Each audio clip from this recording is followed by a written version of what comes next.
Welcome to Things I Wish I Knew, the podcast from Thinking Faith, a work of the Jesuits in Britain. I'm Julia, I'm in my early 30s, and I used to live in a Jesuit young adult community.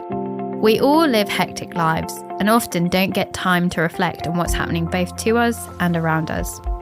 This podcast is meant to help you to take a moment to stop and think about where you are, where you're going, and where your relationship with God fits into it all. Every week I'll meet a new guest who tells me about something they experienced which changed their life forever. By talking about the things they wish they'd known, we'll explore the idea that God is in all things. And we'll talk about the part that faith plays in navigating life's challenges. Today I'm speaking to Jacqueline, who grew up in Nigeria in a big family and is now living in the UK and works as a Catholic life coach. In this conversation, she speaks about how her experience of comparison meant she was waiting for happiness, but through her discernment and becoming a Catholic life coach, she learnt to trust God's plan and embrace the present moment and use the gifts that God has given her. So Jacqueline, what was it like growing up in a family of 14? Yeah, I'll say it was exciting. And one thing I always say is that I learned about living with all the different types of temperaments, which was really fun. And it was just full of laughter. And I'll say it was just an adventure. That's what I'll say. Yes, there were, the usual ups and downs that you find in a family, but somehow we worked together to get through difficulty. And that's one of the things I really love about growing up in a large family, being able to come together to, overcome difficulty and not just feeling alone. And did you grow up as a family being Catholic? Yes. So I've always been Catholic. So, going to Mass, saying the rosary every day. Like, I remember my dad really emphasizing that, like, you can't just go to bed without saying your rosary. And, just really... the Catholic faith was really a strong part of our upbringing. And sometimes we'll have maybe priests visiting us, having dinner with us, talking about the faith with us. So, it was really like part of our lives. And when did it feel that your faith became yours and became personal rather than something that was just something you did as part of your family? I'll say when I was 16, I get into the end of secondary school, I started being more passionate about the faith. And I started praying about my grades, started praying about just, I really want to improve in my studies. And I could see that just being more prayerful actually improved my grades as well. And I will say that was one of the points I just became more serious and focused and more focus on my learning and, being a better person. And then after university as well, I think when I read the book Man's Search for Meaning, because I studied psychology, and I read that book and it really helped me realize that purpose is such an important part for human development. And basically, Viktor Frankl, who wrote the book, was in a concentration camp at the time. And he was saying, people who were able to survive were people who were praying and, driven by purpose, maybe, for example, their families. And that really inspired me. And it just made me realize, wow, purpose is so important. And then also reading about just mental health in general. And then I realized, that most of the things that were, that would make somebody have good mental health, for example, being generous, having high ethical standards, being somebody who can forgive easily. These are things that you would say somebody who is mentally healthy would have. And these are virtues. And I just feel wow, the Catholic faith has always taught us these things, to be purposeful, to be virtuous. And so for me, that really made me realize that, wow, this faith is also so important for me as a whole, for every aspect of my life. So that was another point where I started being more serious as well, and just doing more research and being more interested in the faith, even in a deeper way. Yeah. And so after you finished your degree, is that when you moved to the UK? So after I finished my degree, I was exploring starting a dessert business, like an ice cream business in Nigeria. And one of the things I decided to do was do a pastry course in London. And then I came here to do this course, and it was at that time that I met my husband. But my husband met my siblings before he met me, because they were all like part of this Catholic young adult group. And I was on the group as well on Facebook. It was a Facebook group. And then he added me from the group because he just liked how I was always commenting about the faith and posting about the faith. And so he added me. So when I came for my pastry course, we actually got to spend time together and get to know each other more. And then we started dating. And then I think 2 years later, we got married. And then that's when I moved, because I had to do all the paperwork, all the visa, I had to do all the paperwork. So it was really long and tedious and painful, because we even had to live apart for a while, because I had to get the right document, all my, what I needed. So yeah, that was how it happened. You're not a pastry chef now, so what happened? No, I'm not. Yes. I think I'm someone who likes trying different things. When people talk about people who are multi-potentialites, that you have so many directions you can go, I think I'm actually one of those people. So after trying that out for a while, when I moved to the UK, I had to find a job. And then the first thing I started thinking about doing was working with children, because I had worked with children when I was in Nigeria. So I started working in nurseries and then after school clubs. And so I've been in childcare for about 12 years now. And it's just very interesting. And just learning about children, their behavior, their psychology has actually helped me with understanding adults better, and has actually helped me improve my own relationships as well. So I've learned a lot about relationships from children, just how they just form relationships so spontaneously. They just forgive each other easily. So I've learned a lot. I think it has actually improved my knowledge of psychology just working with children. And a lot of great psychologists actually learned so much about human behavior from observing children. So yeah, I would say, so I worked with children, and then I always still had that desire to still practice psychology, because I just still love it. It's just something that I'm very passionate about. And then I remember one time I was working in a nursery, and I started analyzing the handwriting of like some of the staff, and I did it for my manager. And just looking at her handwriting, I could tell her temperament. And then I was telling her different things like, oh, you're somebody that, you're easily misunderstood and all sorts of things. And she was saying, wow, how did you know that? Like, you should really be practicing psychology, because that is so good. And so that made me think, what, I really should be doing this. And then after a while, with discernment and I guess a healing process as well that I went through in my life, that helped me just focus on, okay, yes, I really want to do psychology, but I've always been more interested in motivational psychology. That is like helping people reach their full potential and like just helping people feel inspired and motivated to do amazing things. So that's why I'm a life coach. So I did the training and everything. And yeah, and then I started just doing free sessions. And then from free sessions, now I do paid sessions and workshops as well. So why do you think comparison is such a common struggle today?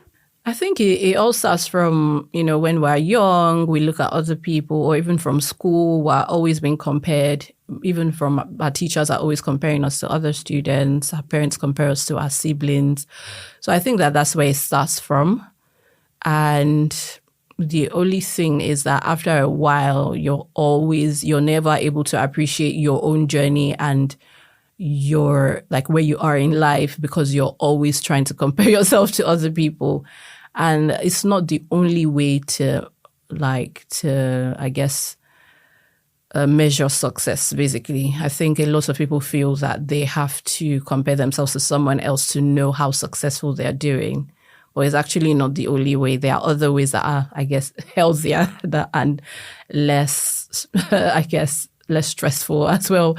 As there's a saying that actually says comparison is the thief of joy. So if you're always comparing yourself to other people, you're going to be very sad, I think. I mean, that was my experience, at least. It's interesting because I was having a conversation with someone just in this last week where they were talking about being always compared to their twin. And their twin is like someone who's very good at art. And because they were never as good as their twin at art, they never thought they were good at art. So they've just decided they're not a creative person because of that. They're more a logical person. So yeah, it's interesting what you're saying about comparison and how that can form people as well. Yes, exactly. So you've openly spoke about your experience of infertility, but how did that shape the way that you see comparison? Yeah, so I'll say like I've struggled with infertility for almost 11 years now. And there was a point where I was just, I was really sad. I felt like, I just felt purposeless, really, because I just felt like, okay, if I can't have children, then I don't have a purpose. And there was a point where I think it was like over 2 years where I just felt really, really in a bad place. And everything was just going down. And I was actually comparing myself to other people around me, my community, and actually like counting. So there was a year that I actually was like counting and I knew like 10 people that were expecting that year. And I was just like, oh my gosh, like I know 10 people expecting, like what is going on? And another thing I started doing was like bringing myself down even more, which is like almost a way of me self-sabotaging myself, And so I'll be talking to my friends that have children and I'll say things like, oh, maybe they'll say a difficulty they are going through. And I'll always go back to, oh, at least you have children. And I'm just bringing myself down in a way as well.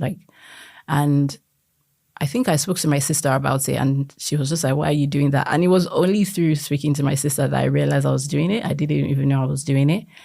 And then there was, I think the change was just, the shift was like slow, but it was through conversation, I'll say, and just people sharing with me, really.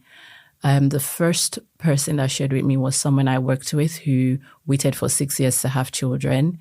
And she was telling me that, oh yeah, while she was waiting, people were telling her to enjoy her life and just spend time with her husband. And she was just like, no, she really just wanted to have children. And now she has about 4 children. And now she's just like, oh, she can't wait for them to leave the house and just go and just grow up, turn 18 and leave the house. And I was like, what is going on here? And then somebody else told me about how she waited for a while to have children as well. And people were saying like, go out, go to the cinema. Her husband would actually say, do you want to go out and see a movie tonight or something? And she'd be like, oh, I'm too tired.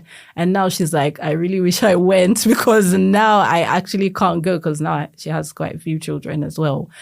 And then somebody else told me about her own personal experience where she has 2 children, but everybody around her has lots of children. So she wanted more children. And I was just like, what is going on here? Like, how? She just I was just like, at least you have, she was just like, she wanted more. And so she was asking God for more.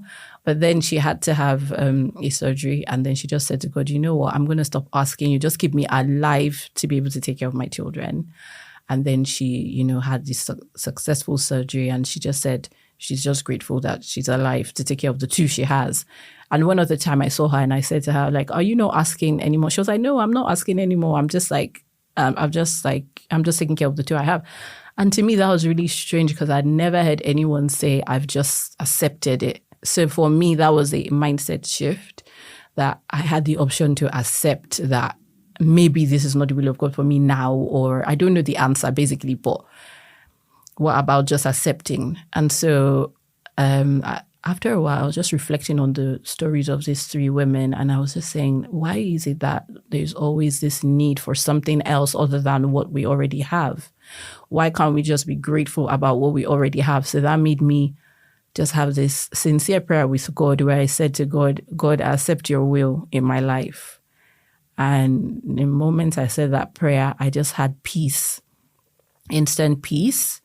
And from that moment, I also had clarity as well, because it was after I had that peace that I had the clarity to start going into coaching, because I just felt like I should really be doing what I really want to do, all the nice things I want to do. And I love creative stuff, painting, spending time with people. I was just like, why am I stopping myself? And I think another thing was like thinking about COVID and how we couldn't go out. And it also was a time to reflect about how you don't appreciate what you have when you have it. And when it's gone, now you can't go out. You miss going out with your friends. You miss hanging out. And it's just like, why can't we just enjoy it while we have it? And so for me, that was like a switch where I just started focusing on being grateful and just enjoying what I have. And then I started saying, okay, you know what do I really, really want to do? I was like, okay, I really want to do coaching. It makes me feel fulfilled and I can help people. And that's when I just started going into it. And also, as I said, I feel like as I accepted the will of God at that moment, doors just started opening as well, because there were just so many coaching workshops and programs that were just coming up to help me in the discernment process and to really get coached by other coaches and see what it was like. So I was just like, oh my gosh, this is so exciting. And so that was how the journey started. Yeah. So for me, I would say really healing from that. I think for everybody, the journey will look different, but we all have to go through the process of healing from it because we've kind of been conditioned to compare ourselves.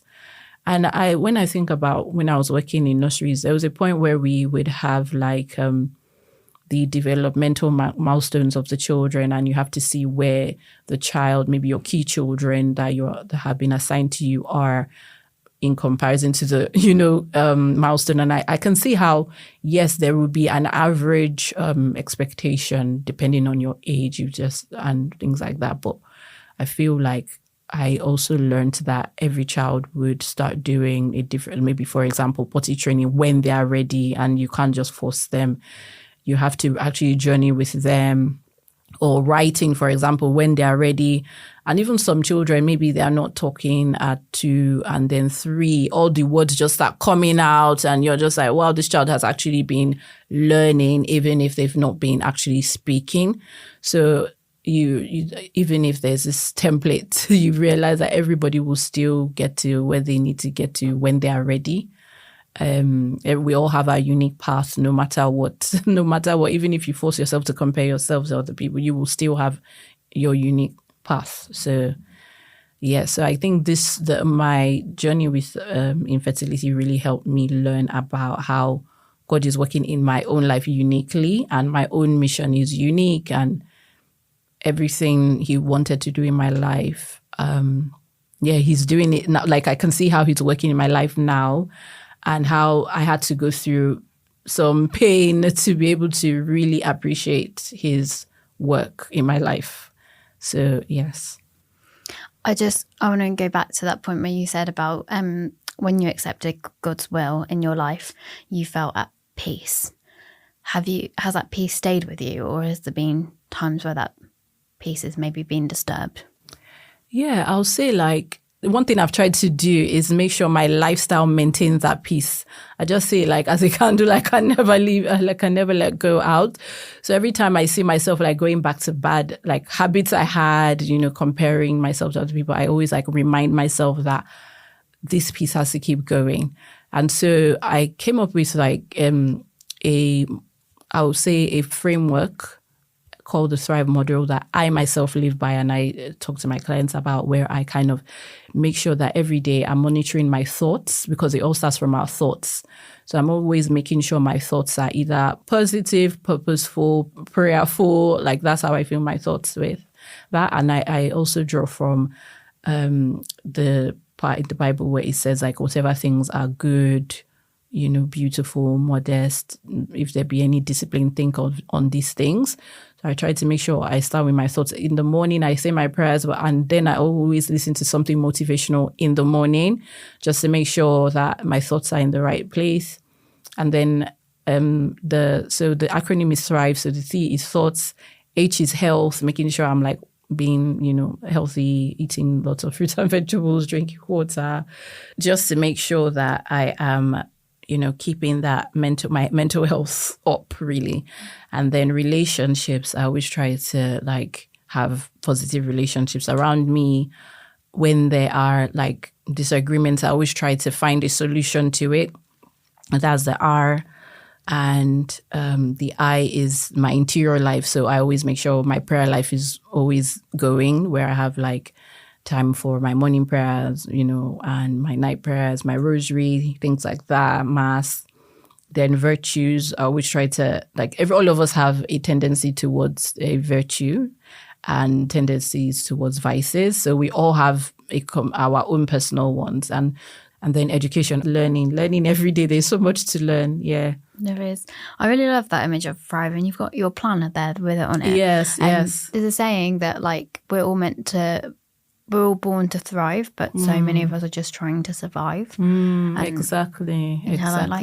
That was a helpful guide in how to start thriving as well. And I want to go back to the, you were talking about the children that you used to work with, and they're all having their different developments. And you were saying about you kind of learnt from that we're all on our own journeys. Yes. And things will happen when we're ready. Yeah. And it just gave me this image of God looking at us and going, you're on your own journey. It will happen when it's meant to. And I just thought that was a really beautiful image. And it also kind of reminded me of the saying about being grateful for the moment that you're in. Yes, so I saw this saying once that said, be happy in this moment, for this moment is your life. And the idea being that you can always be waiting to be happy, but then you actually your life is just going to be unhappy while you're waiting to be happy. What does it mean to you when you say you are living in one of your unanswered prayers? Yeah, so it means, in fact, when I think about it, so recently I actually did a workshop with another coach called Grace in the Waiting, where we were talking about the waiting period and just living with grace and overcoming the lies of the enemy, and also moving with action, with faithful action in that period. And one of the things I was sharing was actually how in my own personal journey, it was really painful also because I came from a large family. So I was always ever since I was young, I was always saying, when people ask me how many children I wanted, I would say as many as God gives me. And my husband comes from a large family as well. So he's one of 9. And so it's wow, for me, I just love family life and large families. So it was just a shock to me, or, sometimes when I think about it, it's wow, I can't believe this is real. But I think just shifting my mindset from what I don't have to what I already have. And all these women's stories always I guess, encourage me to think about what I already have. So I have a husband and I spend time with him and we watch movies together. And if I want to go to the cinema, I would go to the cinema. I'm not going to say I'm not going to go to the cinema. Actually enjoying the time we have together, planning together. For example, we did a vision board together, just things like that, just things to make it fun and exciting and just to enjoy what I already have. And then we love our family. So we spend time with our family. We spend time with his nieces and nephews.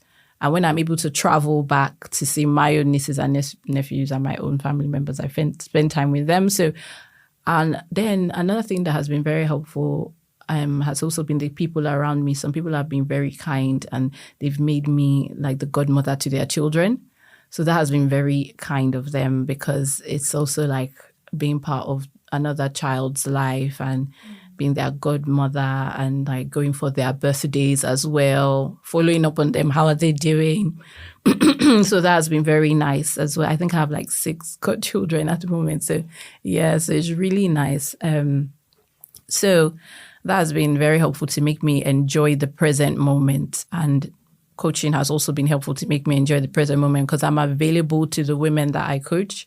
So because I don't have children, then I'm available for them. I'm available to, speak with them, guide them. So another friend of mine, I remember her saying to me, and she has a large family, and she said to me, like, these are things you're able to do, and I think like that's something that we need to share amongst ourselves as women, rather than like if somebody comes to you, for example, and you're married and they are not married and they're saying to you, oh, it's really difficult, or at least you're married. Why don't you actually say to them, like, you're single now and there's so much you can do now. Like, get to know yourself more, get to develop your personal relationship with God, like get to understand your personality type, your temperament, get to understand get to like use this time to heal from your trauma that you've been through in your past. Like, there's so much that can be happening at every stage. And I just wish somebody had said that to me. And so it's like, in a sense, it's like everybody should be trying to encourage the next person rather than just let that next person just feel horrible about their state in life. Like, that's where they are now. God knows why they are there now. And why don't you just encourage that person rather than make them feel horrible? I just feel like there were moments that I would say to people like, oh, at least you have children. And I wish they had the right things to say, like, even if you don't have children now, do you know that you still have this other talent? Like, you're really good at, coaching, or, I love that you're my child's godmother. Or it's nice that you have this extra time to pray. Like, okay, sometimes they have children and they have to leave mass, or because they have to attend to their children, and that's what God wants them to do at that time.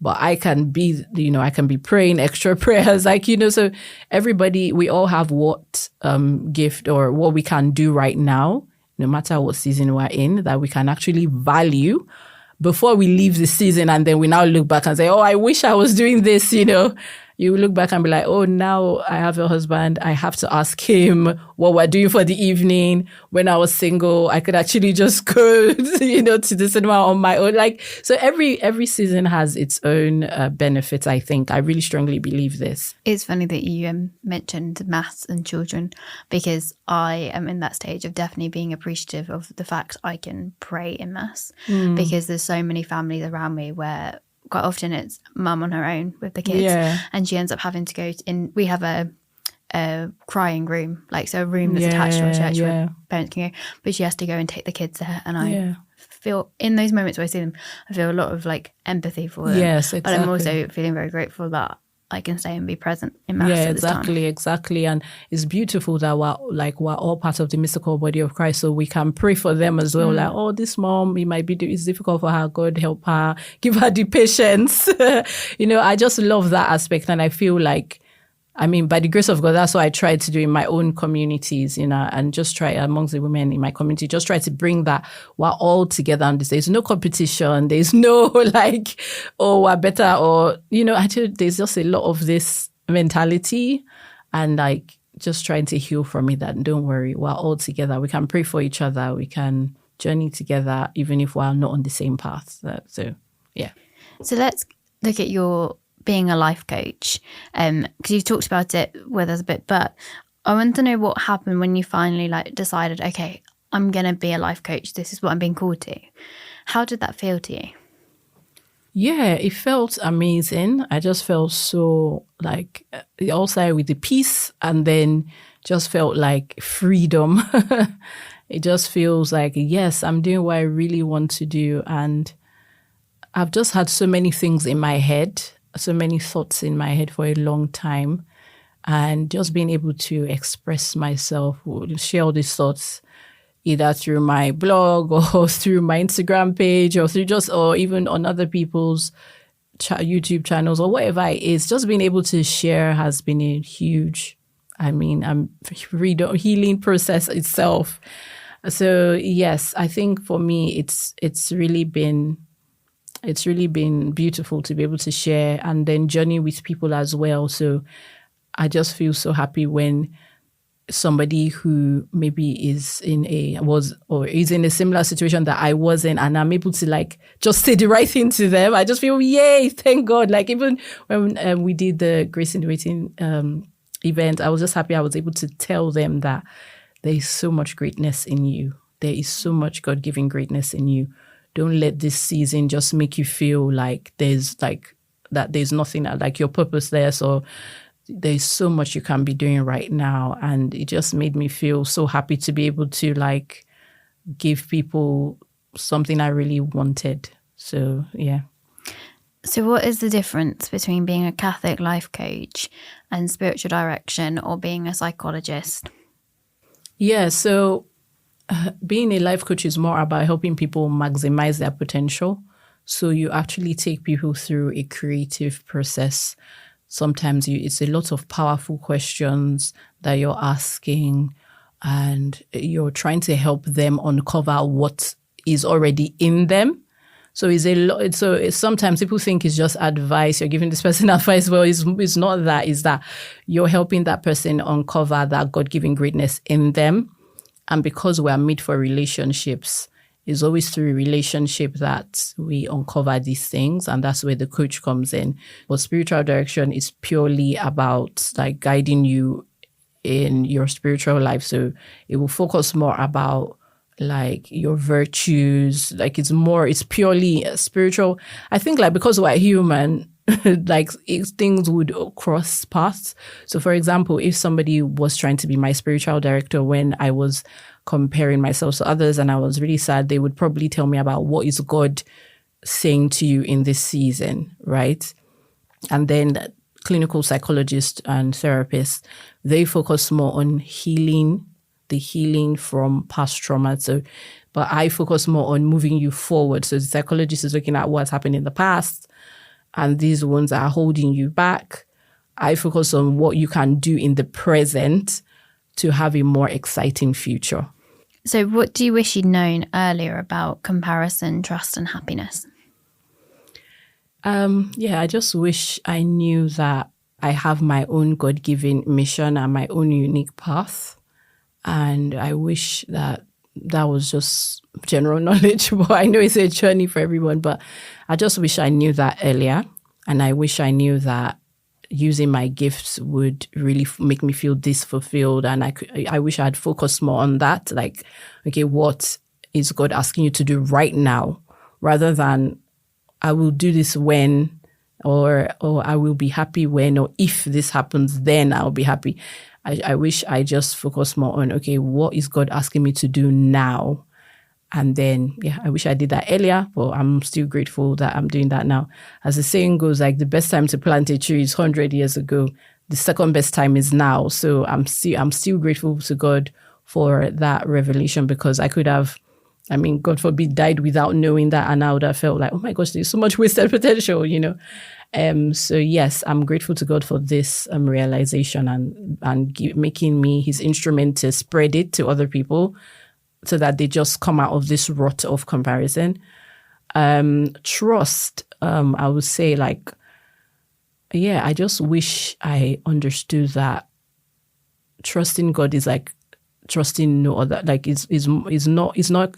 I can't compare my trust to God to anybody else in the whole world. Like just knowing that trusting God would not mean that I'm losing out on something, or that I'm making a mistake, or that I would, because the journey to trusting God is it's not easy, because you're always thinking, if I trust you, then it's going to be so difficult and I won't be able to cope, or I want to trust you, but I don't like what you're saying, And so I wish I knew that it's safe and okay to trust God. Like, don't worry, he has got your back. And I wish I knew, that happiness is something that you can't just pursue it like, oh, I'm going after happiness. Is that you're living a purposeful life, and then happiness comes from that.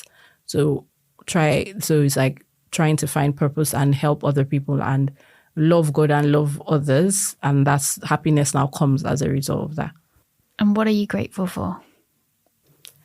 Yeah, I'm grateful for like God working in my life. I'll say just God working in my life, just that there's a God who knows everything and who's so good.